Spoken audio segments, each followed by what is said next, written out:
ಇಡೀ ರಾಜ್ಯಾದ್ಯಂತ ಎಸ್ಐಆರ್ ಪ್ರಕ್ರಿಯೆ ಆರಂಭ ಆಗಿದೆ. ಚಾಮರಾಜಪೇಟೆ ಕ್ಷೇತ್ರದಲ್ಲಿ ಇನ್ನೂ ಎಸ್ಐಆರ್ ಪ್ರಕ್ರಿಯೆ ಆರಂಭ ಆಗಿಲ್ಲ.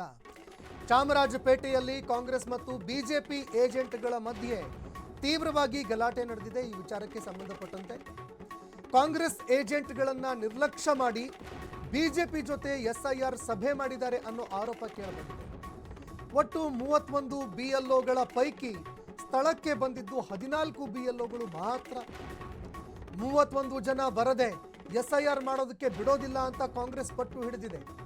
ಬಿಜೆಪಿಯವರು 11 ಜನರನ್ನ ಕಳಿಸಿ ನಾವೇ ಎಸ್ಐಆರ್ ಮಾಡ್ತೀವಿ ಅಂತ ಪಟ್ಟು ಹಿಡಿದಿದ್ದಾರೆ.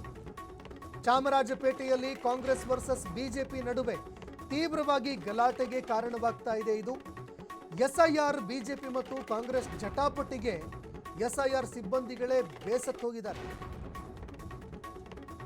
ಇದೀಗ ಎಸ್ಐಆರ್ ನಡೆಸುವಂತಹ ಏನು ಬಿಎಲ್ಒಗಳಿದ್ದಾರೆ, ಈ ಕಾಂಗ್ರೆಸ್ ಹಾಗೂ ಬಿಜೆಪಿ ಏನು ಕಾರ್ಯಕರ್ತರಿದ್ದಾರೆ, ಅವರ ನಡುವಿನ ಕಿತ್ತಾಟಕ್ಕೆ ಈಗ ಬೇಸತ್ತು ಹೋಗಿದ್ದಾರೆ.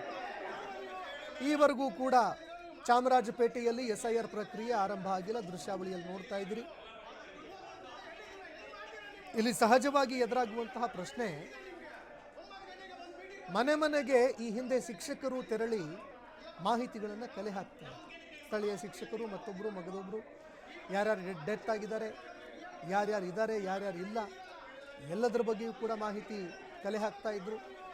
ಆದರೆ ಅದಕ್ಕೊಂದು ರಾಜಕೀಯ ಬಣ್ಣ ಬಳಿಯೋದಕ್ಕೆ ಇತ್ತೀಚೆಗೆ ಪ್ರಯತ್ನಗಳು ನಡೀತು. ಅದೇ ಈ ಗೊಂದಲಗಳಿಗೆ ಮುಖ್ಯ ಕಾರಣ ಆಗ್ತಾ ಇರುವಂಥದ್ದು.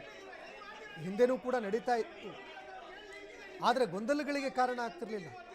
ಆದರೆ ಈ ಬಾರಿ ಮತ್ತೆ ಗೊಂದಲ ಆರಂಭ ಆಗಿದೆ. ಈಗ ಕಾಂಗ್ರೆಸ್ ಮತ್ತು ಬಿಜೆಪಿ ಏಜೆಂಟ್ಗಳ ಮಧ್ಯೆ ಎಸ್ಐಆರ್ ವಿಚಾರಕ್ಕೆ ಸಂಬಂಧಪಟ್ಟಂತೆ ಚಾಮರಾಜಪೇಟೆಯಲ್ಲಿ ಒಬ್ರಿಗೊಬ್ರು ಕಿತ್ತಾಡಿಕೊಂಡಂತಹ ಘಟನೆ ಸಂಭವಿಸಿದೆ.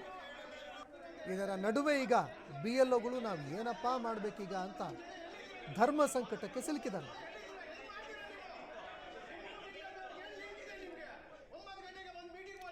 ದೃಶ್ಯಾವಳಿಯಲ್ಲಿ ನೋಡ್ತಾ ಇದ್ದೀರಿ.